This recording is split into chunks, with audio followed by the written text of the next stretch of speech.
زوجہ سے جو ہم بستری ہے وہ صرف اسی راستے میں جائز ہے جس سے اولاد ہوتی ہے، کیونکہ عورت کو اللہ نے بنایا ہے نسل بڑھانے کے لیے۔ تو کوئی بھی ایسا ہم بستری کا طریقہ اختیار کرنا جو نسل بڑھانے کا ذریعہ نہ ہو، یعنی وہ نیچرل نہ ہو، تو وہ حرام ہے۔ تو اس میں اللہ نے یہ حکم دے دیا۔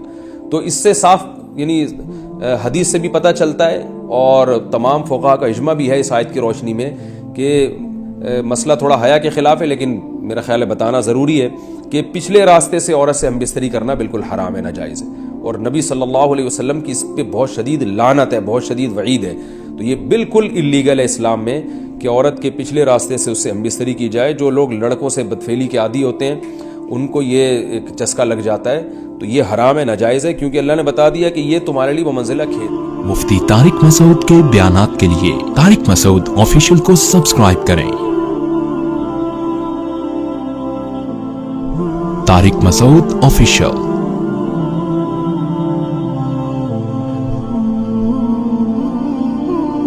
اللہ نے ارشاد فرمایا نساؤکم حرث لکم، تمہاری عورتیں تمہارے لیے بمنزلہ کھیت کے ہیں۔ حرث عربی میں کھیت کو کہتے ہیں، تو بمنزلہ کھیت کے ہیں۔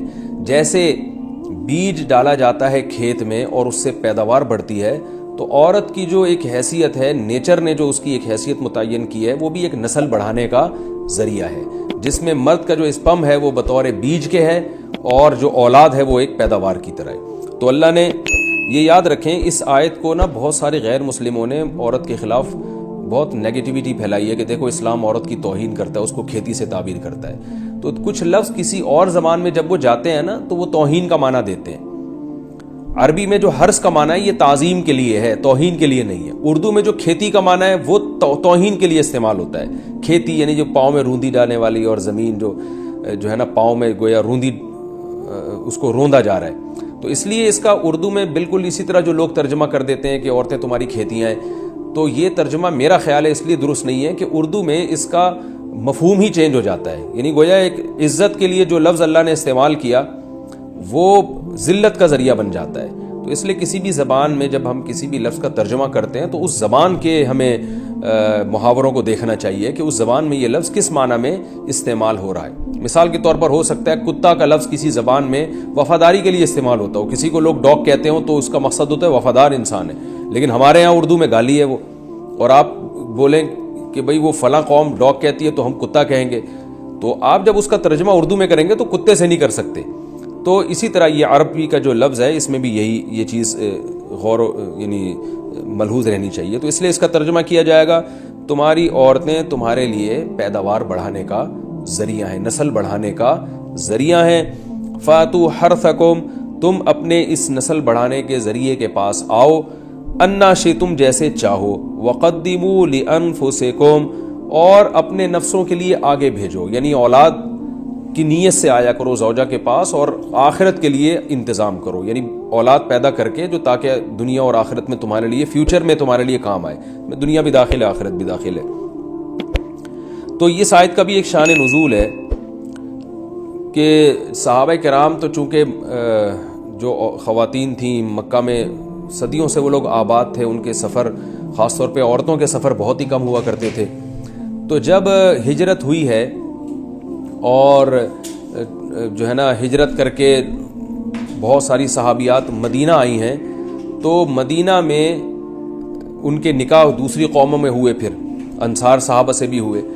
تو چونکہ تقویٰ تھا ان خواتین میں، للہیت تھی، تو بعض جگہ ایسے واقعات ہوئے کہ میاں بیوی کے جو آپس کا ریلیشن ہوتا ہے، ظاہر ہے وہ ہر قوم میں اور ہر جو ہے نا شخص کا مزاج دوسرے سے مختلف ہوتا ہے، تو بعض مردوں نے اس طرح سے اپنی زوجات کے ساتھ ہم بستری کی کہ ان خواتین کو پھر اشکال ہوا کہ پتہ نہیں اس طرح سے ہم بستری کرنا جائز بھی ہے یا نہیں ہے۔ تو انہوں نے نبی صلی اللہ علیہ وسلم سے یہ مسئلہ پوچھا کہ یا رسول اللہ، ہمارے شوہر ہمارے پاس اس طرح سے آتے ہیں تو کیا یہ جائز ہے یا نہیں؟ تو ان کے سوال کو بھی مبہم رکھا گیا، اور قرآن نے اس کے جواب کو بھی کنایتاً بیان کیا، کیونکہ مسئلہ بظاہر حیا کے خلاف ہے، تو قرآن جب بھی کوئی ایسی بات ہوتی ہے تو اشارتاً کنایتاً اس کا تذکرہ کر دیتا ہے تاکہ مسئلہ بھی واضح ہو جائے، کیونکہ ظاہر ہے اس کی ضرورت تو قیامت تک آنے والے انسانوں کو پڑ سکتی ہے نا۔ یہ تو ہر میاں بیوی کا اپنا ایک ذاتی مسئلہ ہوتا ہے کہ ہمیں کس طرح سے پرمیشن ہے، کس طرح سے پرمیشن نہیں ہے۔ تو اللہ تعالیٰ نے بھی اشارتاً ہی اس حکم کو قرآن میں بیان کر دیا، اور قرآن میں اس لیے بیان کیا کہ تاکہ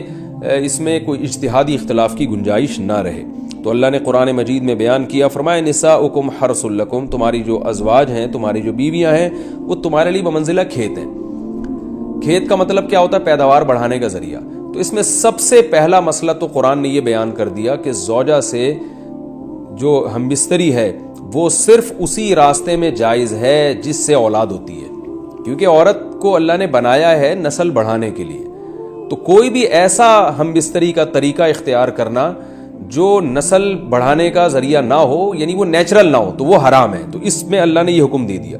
تو اس سے صاف یعنی حدیث سے بھی پتہ چلتا ہے، اور تمام فقہاء کا اجماع بھی ہے اس آیت کی روشنی میں کہ مسئلہ تھوڑا حیا کے خلاف ہے، لیکن میرا خیال ہے بتانا ضروری ہے کہ پچھلے راستے سے عورت سے ہم بستری کرنا بالکل حرام ہے، ناجائز ہے، اور نبی صلی اللہ علیہ وسلم کی اس پہ بہت شدید لعنت ہے، بہت شدید وعید ہے۔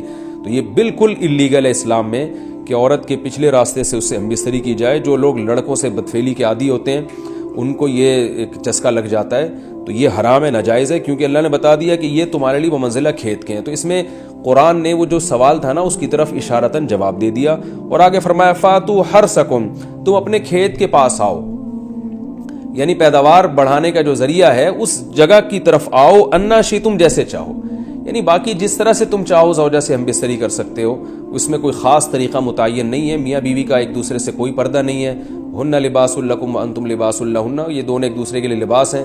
تو اس میں طریقہ کار کوئی بھی ہو سکتا ہے، کسی بھی طرح سے کرنا چاہو ایک دوسرے سے لطف اندوز ہو سکتے ہو، لیکن فاتو حرثکم آنا موضع حرث میں ہے۔ حرث کا مطلب وہ اس جگہ کی طرف آنا ہے جہاں سے نسل بڑھتی ہے، کسی اور راستے کی طرف۔ اس سے صاف طور پر جو ہے نا وہ جو فاسق فاجر لوگوں کی جو برائی ہے، جو لڑکوں سے بدفعلی کے نتیجے میں پیدا ہوتی ہے، اس کا اللہ نے قلعہ کر دیا کہ اس کی اسلام میں بالکل اجازت نہیں ہے۔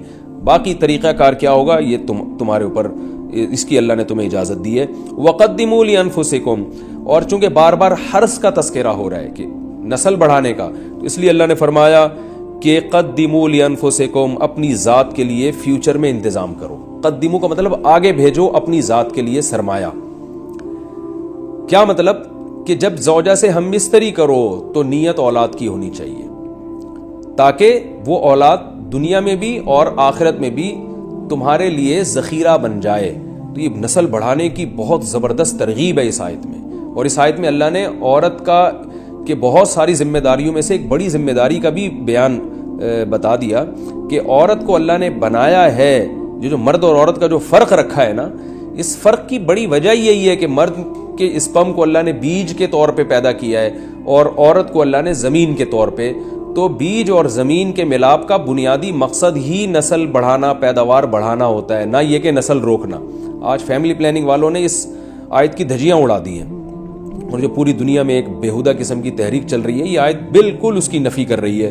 اس لیے اللہ نے فرمایا اچھا، اللہ نے اس کا بھی جواب دے دیا کہ جو فیملی پلاننگ والے کہتے ہیں نا نسل بڑھنے سے تمہارا نقصان ہوگا، خرچے بڑھ جائیں گے، تو اللہ فرماتے ہیں قدموا لانفسکم، تمہارا فیوچر بن جائے گا، سنور جائے گا، کیونکہ اولاد پہ اتنی انویسٹمنٹ نہیں ہوتی جتنا اس کا آؤٹ پٹ ہوتا ہے۔ ان پٹ کم ہے، آؤٹ پٹ زیادہ ہے، انویسٹمنٹ کم ہے، اس کے جو پروفٹ ہے وہ زیادہ ہے، دنیا میں بھی اور آخرت میں بھی۔ تو اللہ نے فرمایا اپنے نفس کے لیے، فیوچر کے لیے انتظام کرو، بڑھاپے کے لیے انتظام کرو۔ تمہارے بیٹے ہوں گے، بیٹیاں ہوں گی، پوتے ہوں گے، نواسے ہوں گے، بہویں ہوں گی، یہ دنیا کا مستقبل اور آخرت کا مستقبل کیا ہے۔ جو عبداللہ بن عمر رضی اللہ تعالیٰ عنہ نے جب نکاح کا ارادہ ترک کیا تو آپ کی جو ہمشیرہ تھی حضرت حفصہ، انہوں نے فرمایا کہ نکاح کرو، تمہارے اولاد ہوگی، دنیا سے جاؤ گے تو تمہارے لیے دعائیں مانگے گی، تو یہ آخرت کے لیے ذخیرہ ہے۔